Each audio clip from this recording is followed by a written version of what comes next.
This is the moment Ali Yasmin was reunited with his family back in 2012 after spending 2 years in Albany's maximum security adult prison in Western Australia.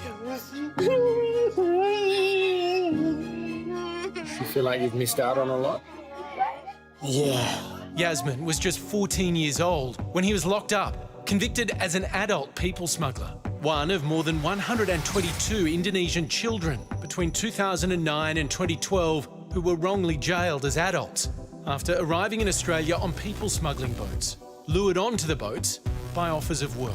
We're dealing with young children anywhere between 12 and 17.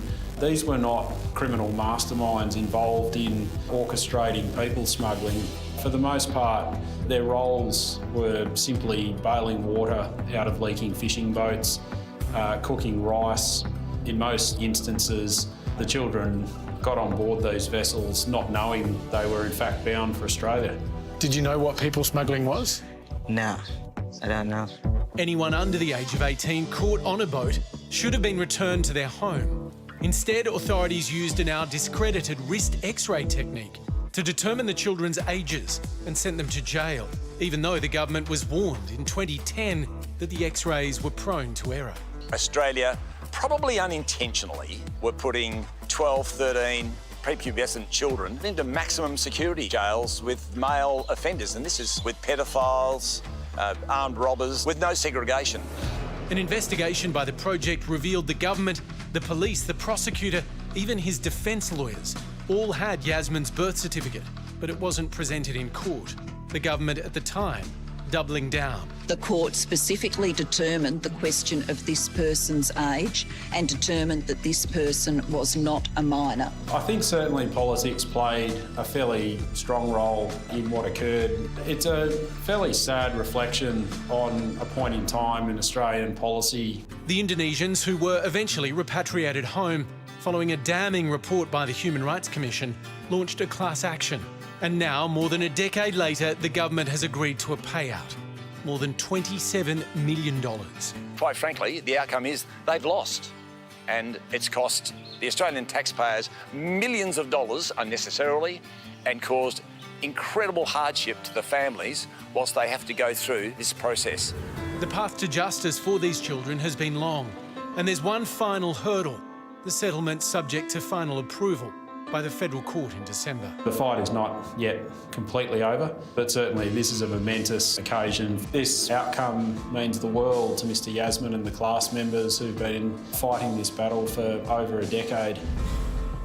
I mean, they were children, they were victims too.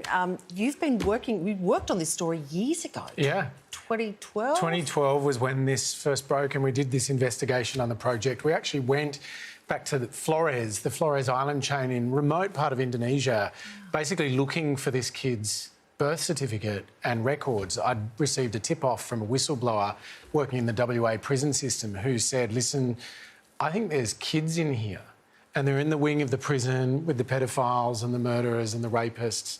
Some of them are prepubescent. They shouldn't be here. I need you to help me prove how old they are. Because the Australian government had convicted them, put them in prison. At that time, we were saying it was mandatory sentencing, right, for people smugglers. We turned up in the village and asked the family, you know, is there a birth certificate? Where is it? Oh, yeah, there is one. Here's the fax receipt from when we sent it to the Indonesian consulate in Perth. All of the documentation that was needed really was already in Australia. It was just a total failure of the system, I think, in hindsight.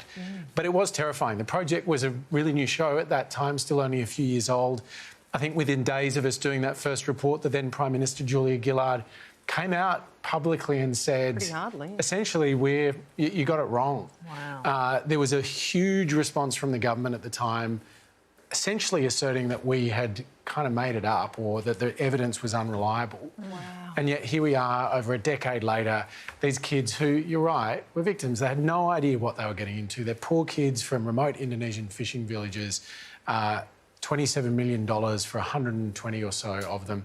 It will make a huge difference to them and their families and their communities, and it's about time. Wow. Great story, Haim.